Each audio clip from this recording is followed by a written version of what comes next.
Given these incidents, do you think the idea of no-fly zone over Ukraine could come back on the table?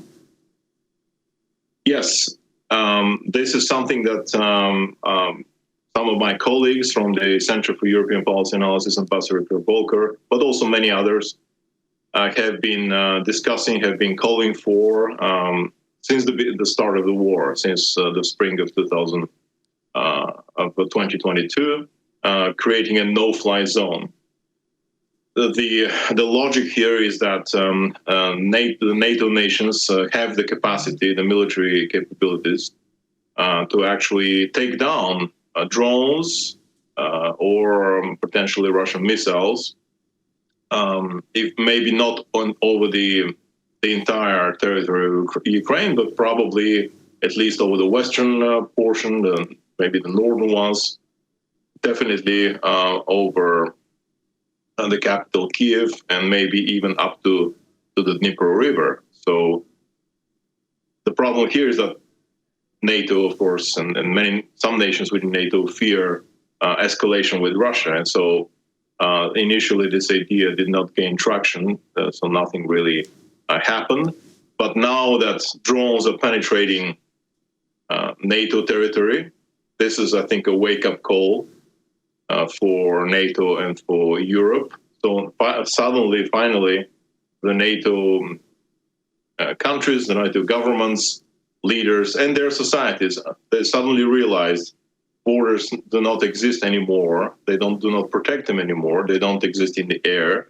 And so the best defense of NATO is actually helping Ukraine stop these drones and missiles over Ukrainian territory, and so they don't penetrate NATO territory. So this is, I think, I'm more hopeful here that finally the moment has come for Europe and for NATO to really wake up and decide that they need action, specific action to actually not only help you but also protect their own territories by helping you take down such threats. And my final question for today on security guarantees for Ukraine.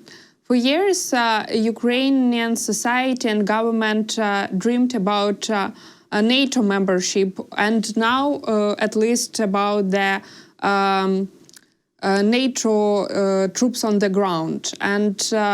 But now we see that even NATO countries themselves don't seem fully safe with this situation with drones and hybrid war with Russia. So what, in your opinion, from your perspective, could actually serve as effective security guarantees for Ukraine? Well, I guess this is the million-dollar question, right? Because we've been talking about this for many, many years, especially in the context of the ongoing aggressive war by Russia against your country. As I said earlier, the problem is that within NATO operates,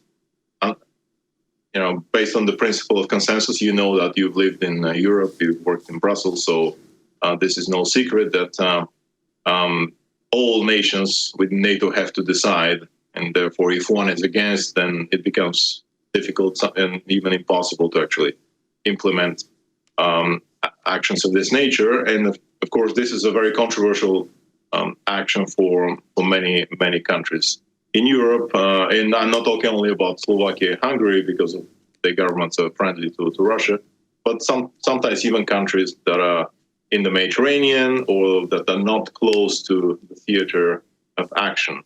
And so these countries have to be convinced, their governments, their societies, they have to see, they have to understand and realize, again, that what I said, that the borders do not exist anymore, and that the Russian missile can actually cross Europe and hit targets in Spain, or somebody can launch, or Russia can launch attacks, from the sea against countries that are far away from Ukraine, whether by using missiles or drones. And so the fact that the country is far away doesn't mean it cannot be attacked by Russia. And so there comes the question, what do you do about this? Of course, in my opinion, the best solution would be for NATO to accept Ukraine as a full-fledged member of NATO. This is what not only you, but many of us in the West, in America, and in Western Europe, all of us who are friends of Ukraine, have been dreaming about, have been writing about, pushing for, talking about, etc. And the problem is that it's easier said than done, given this political atmosphere. And so, because politics is the art of the possible, it's really an art where you have to be able to balance and navigate between the ideal state of affairs that you want to achieve and those things, those developments that are actually possible and realistic. So in this case, at this point, I think it's much more feasible and realistic to actually take steps for NATO to take steps to support Ukraine and give Ukraine at least some guarantees, starting with this air shield or protection of the Ukraine's skies, so taking down Russian missiles, Russian drones, etc. That threaten not only that threaten Ukraine, but also that can penetrate NATO territory. Troops on the ground is, of course, a very, very questionable, difficult issue to tackle. They are much necessary. They are needed. The question is, will the European nations have the resolve and the determination to do that? I find it difficult to believe that any nation will send troops for as long as there are active, ongoing military actions.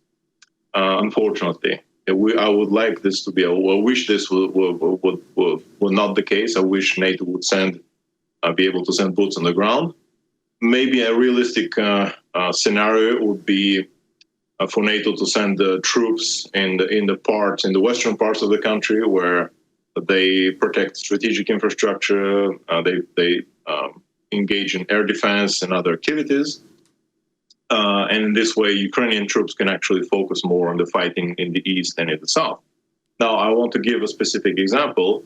The specific example of the Balkans. I mean, for example, countries like Kosovo or Bosnia, Herzegovina, they're still not members of NATO, but 30 years ago, 25 to 30 years ago, NATO actually fought a war against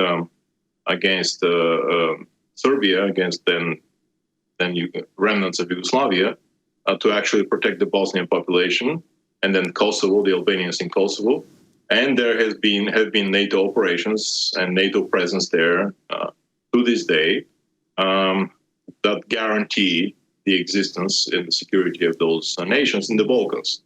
So we have examples where NATO is actually able to provide for the security of countries that are being attacked by their neighbor. Of course, I agree that Bosnia, Kosovo are much smaller. Of course, Serbia is not Russia. Of course, the Western Balkans are much closer to Europe in such way, in some way. But still, NATO 30 years ago was proactive and designed a plan to stop the fighting and to impose a ceasefire and to protect those two nations. Therefore, I think nowadays NATO should do more. And again, send boots on the ground, at least in the western part of Ukraine, and then close the skies above large portions of the country, provide training, provide funding, so that your military can actually focus on the real fighting and defeat Russia. And after the victory has been achieved, then of course Ukraine fully deserves to be a NATO member. And NATO can only learn from you. I mean, you have the strongest and most experienced army on the European continent nowadays. That is actually fighting and destroying the Russian army, the Russian assets and weapon systems. And so NATO needs you as a member state, as the first line of defense against Russia. And so hopefully this will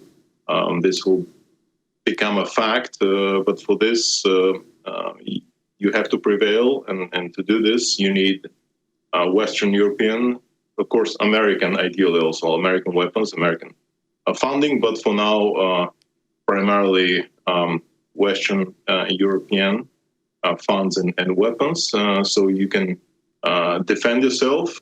And by doing this, you also help Europe. So it will be like a mutual support arrangement, like a symbiotic relationship.